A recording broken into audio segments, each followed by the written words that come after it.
House Speaker in name only, Kevin McCarthy's clown car of a caucus has been hijacked by the extremist MAGA faction led by Matt Gaetz and other congressional nihilists, who will soon shut down the government, cause untold chaos and havoc in the lives of ordinary Americans, compromise America's national security, and reinforce to the world that America stands on the precipice of being governed by people who have no capacity for the task and would threaten not just American democracy, but the whole of democracy across the civilized world as the American system of government topples should these people who don't believe in elections come back to power through a mix of extremism and apathy in the next election. Now, Kevin McCarthy is a supernova of cynicism. He is MAGA's greatest handmaiden, an utterly and absolutely corrupted individual who wants power for a nameplate above a door to please himself, to sate some ambition, some inner neediness. He has no convictions. He has no core. He holds no principles. He has no fidelity to the country.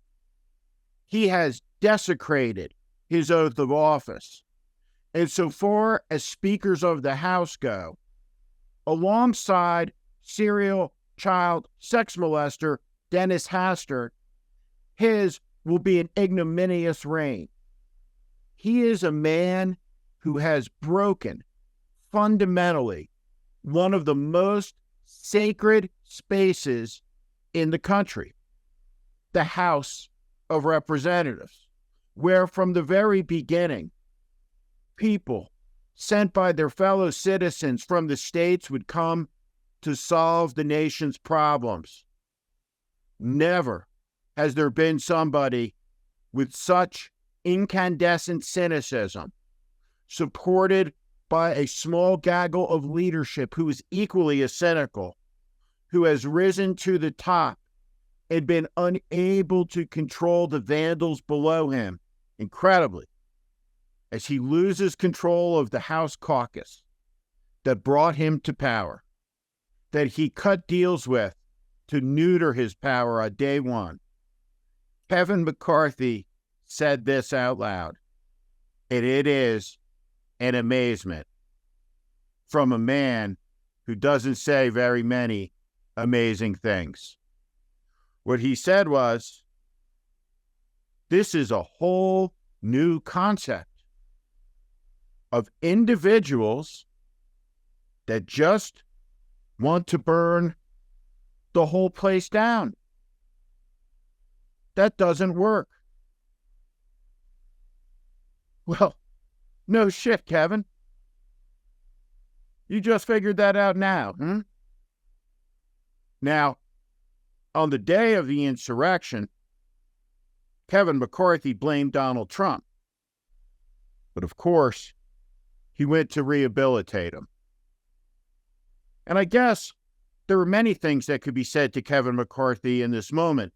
There are Lincoln quotes, but I doubt he would understand any of them.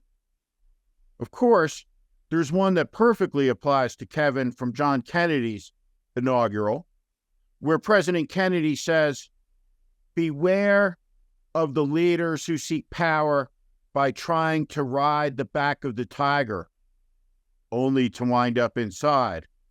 It perfectly suits the Republican Party and Kevin McCarthy.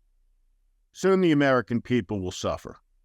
And they will suffer greatly as the government shuts down, chaos breaks out, family vacations are ruined in the fall because national parks are closed, vital services are shut, services for veterans are closed, and our national security weakened. All of this is for no purpose at all. It's for the purpose of creating chaos. Donald Trump has asked the extremists to shut it down. It's an act of vandalism. Donald Trump also demanded that the very same people impeach Joe Biden with no evidence whatsoever at all.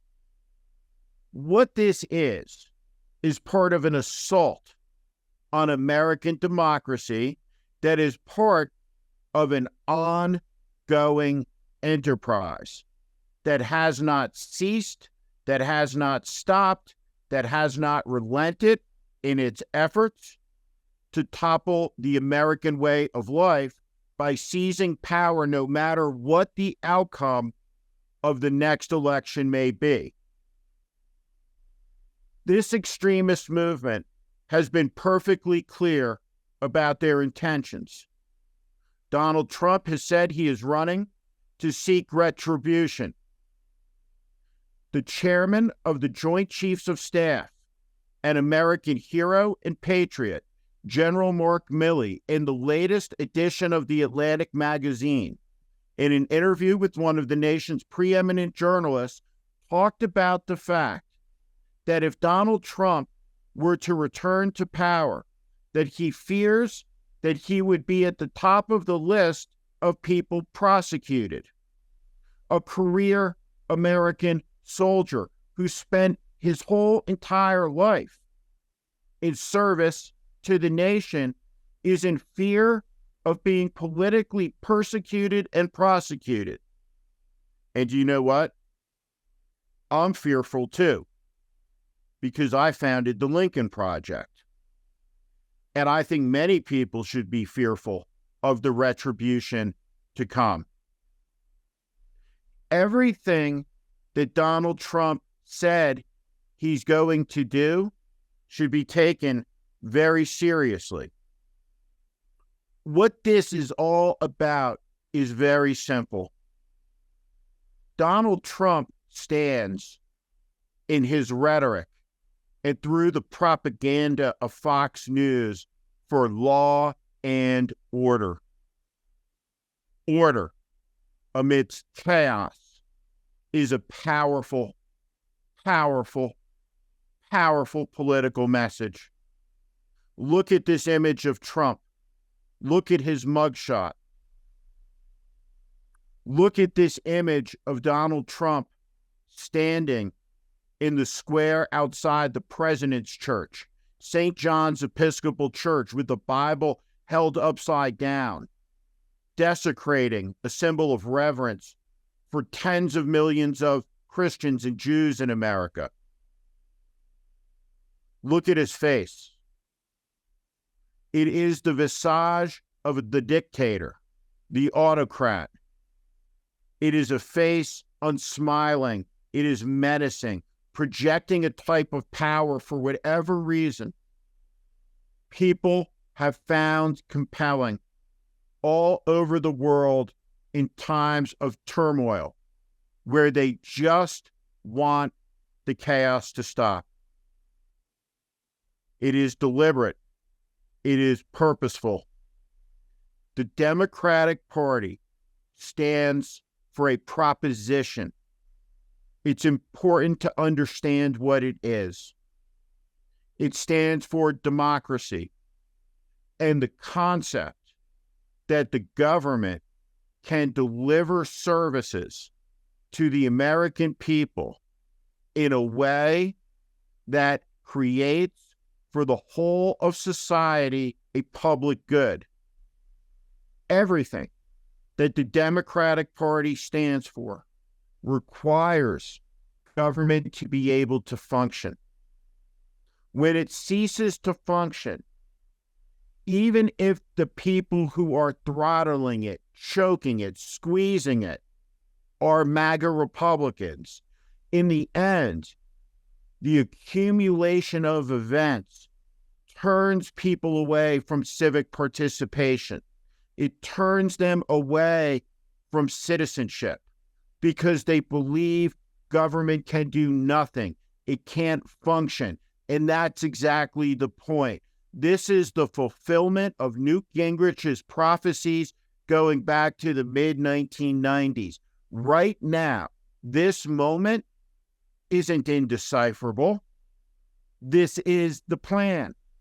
They want to kill the ability of the American government to function.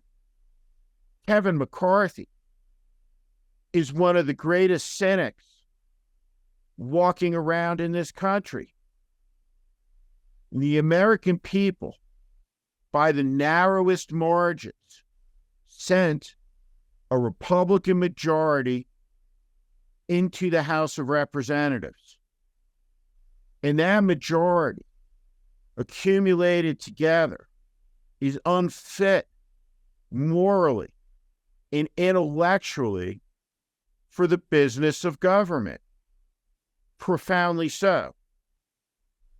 And the people from districts who sent to the nation's capital anti-Semite nuts like Marjorie Taylor Greene and whack jobs and trash like Lauren Boebert have shamed their communities by imposing on all of us these imbeciles. And they should very much think hard about trying to do better. The danger in the country in this moment is a joining of forces between Trump's extremists and apathy that creates a result where, whatever its flaws, the side that supports democracy and pluralism loses an election to people who are committed to making sure that that was the last fair election that will ever be seen in the United States. That's what's at stake in the election. That's what's playing out with this government shutdown. Kevin McCarthy isn't bewildered any more than he was bewildered on the day of January 6th. Though not a particularly bright guy, he was bright enough to know exactly what was happening. And what was happening was a coup, an insurrection. And Kevin McCarthy is one of the people that allowed it to happen. And Kevin McCarthy is still allowing it to happen, because that's who Kevin McCarthy is. Thank you for watching. Make sure you subscribe to our channel so you never miss a video. Also, for more content just like this, please consider joining our Warning Premium community. You can find out more in the description below.